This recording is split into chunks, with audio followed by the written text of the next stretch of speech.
Would you just do your ducking job?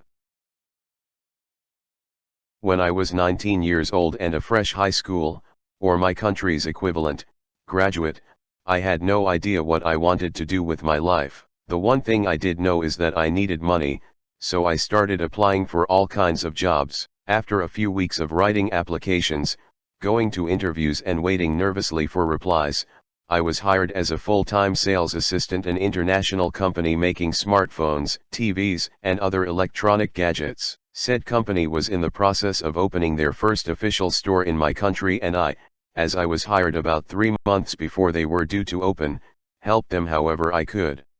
I created one-pagers, basically posters that show all the hardware inside a device plus a picture, translated manuals, put security tags on products, etc. Whatever they wanted me to do I did, sometimes until late at night, still foolishly thinking that this initiative would maybe be recognized in one shape or another. Alongside me they hired 4 other people, 3 more sales assistants and a store manager, all of whom were young and ambitious, just like me. The grand opening went very well, business was booming for the first 2 weeks and everything seemed fine.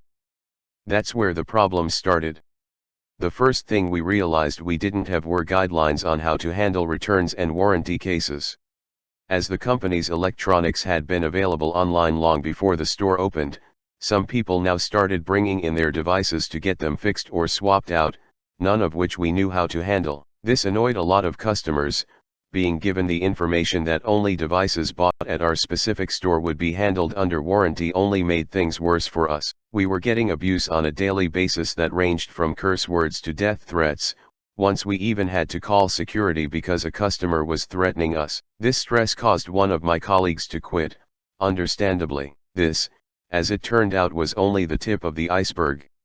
Some of the other problems we had included having a break room with no access to fresh water, no fridge, no microwave, and of course no bathroom, all big no-nos where I live. Resupply came in sporadically at best. Sometimes we were resupplied twice a week, sometimes there were no deliveries for 3 weeks, making it very hard for us to tell our customers when their devices will be arriving. The store manager was so incompetent, he couldn't even finish our schedules 3 days in advance, although giving the schedule 2 weeks in advance is mandatory.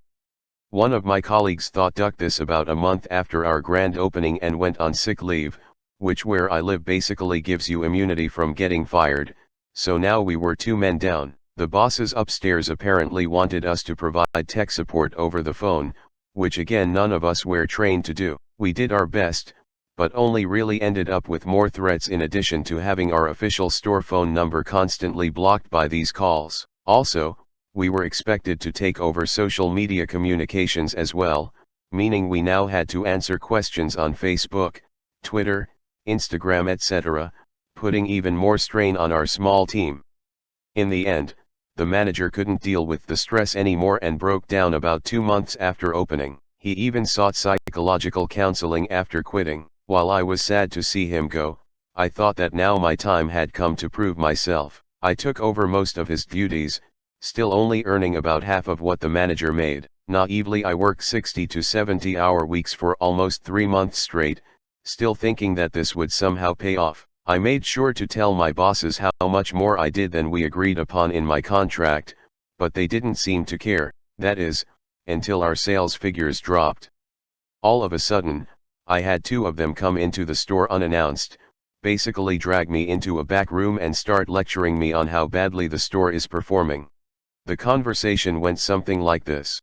Boss 1, so, why would you say the store's sales performance has dropped so much since, manager, left? Me, well, a lot of customers are unhappy with the way we. Boss 2, our products are very competitive, why are you still struggling to sell them? Me, slightly disgruntled, well sir, as I was trying to say, the customers are not happy with our service and running a store with just 2 employees is almost impossible.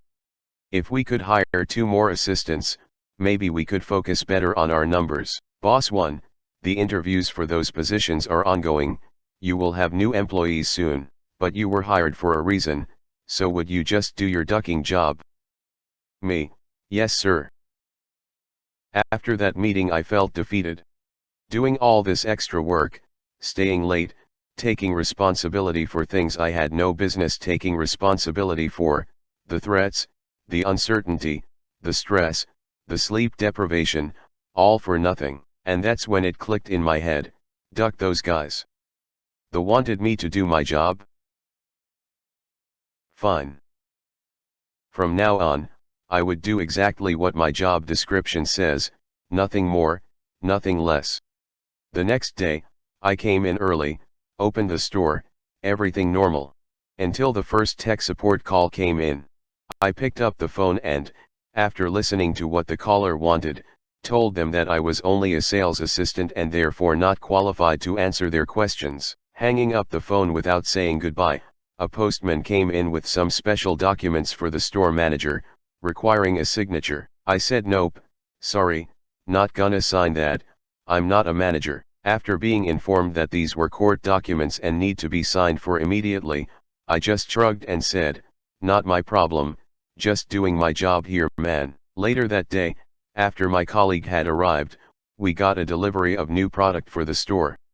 The delivery guy handed me the manifest, asking for a signature. Again, I declined, stating that I was just doing my job and the manager would have to sign that. After making it clear to him there wasn't a manager on site, he left, taking all of the new product with him, product which we desperately needed.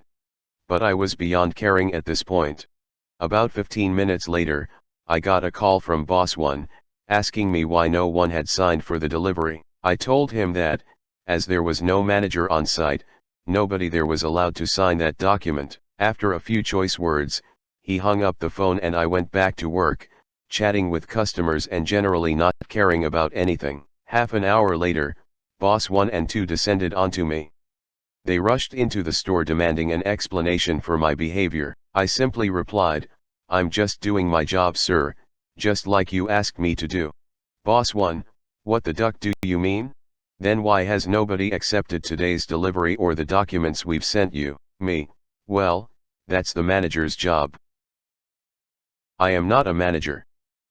Boss 2, yes you ducking are, what the hell are you talking about? Me, no, not only would my pay be pretty poor for all the work I am doing, my contract clearly states that I am a sales assistant and as such shall only fulfill duties related to that position. Boss 2, and who the hell is supposed to do the manager's job if not for you? Me, I don't know, but I would gladly do it, if you doubled my salary of course. Boss 1, ha ha ha. Actually laughing in my face, who the hell do you think you are? We can have you replaced with someone cheaper in a heartbeat. Me, okay then, go ahead, I quit, effective immediately. Bye.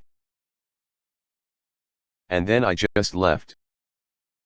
My remaining colleague, upon hearing me quit, also quit immediately, leaving our former bosses wide-eyed with no employees to run their store. I had also taken the liberty of informing the Board of Health and Labor about our working conditions, as well as getting myself legal counseling for some issues related to bonuses not being paid out. The store ended up having to completely shut down for about 2 weeks until they had a skeleton crew back together to run it.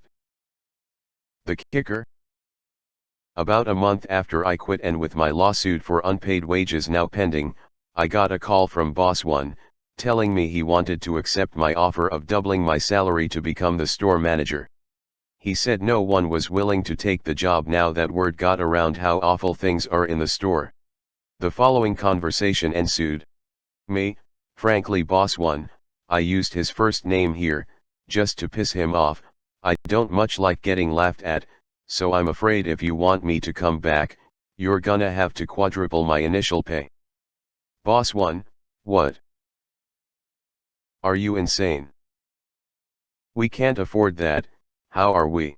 Me, I don't give a duck Boss 1, I really don't. But I've got an idea. How about you pull your head out of Boss 2's ass and just do your ducking job? Now to the comments. It's so satisfying hearing when an employer denies a higher position from an employee but still expects that level of work, only for them to double back when shit goes wrong. They never seem to see your worth until you stop going above and beyond your stated duties. So many bosses miss out on great employees by being stubborn. It's that classic, why buy the cow when you get the milk for free attitude. It's not stubbornness really, it's selfishness and short-sightedness. As a reminder to all, always do a little more, but not too much. There's an equilibrium to life and going outside of it can be bad. I agree. I used to go above and beyond, and it left me feeling like I put all this effort in for nothing. If you do just a little extra, you won't feel disappointed when it doesn't pay off. For example, I came in on my day off to fix something. In the end, nobody cared or even acknowledged it. So why did I do it? I also stayed hours late one day because a task I was waiting for took a long time, failed, then I had to do it again. It failed again.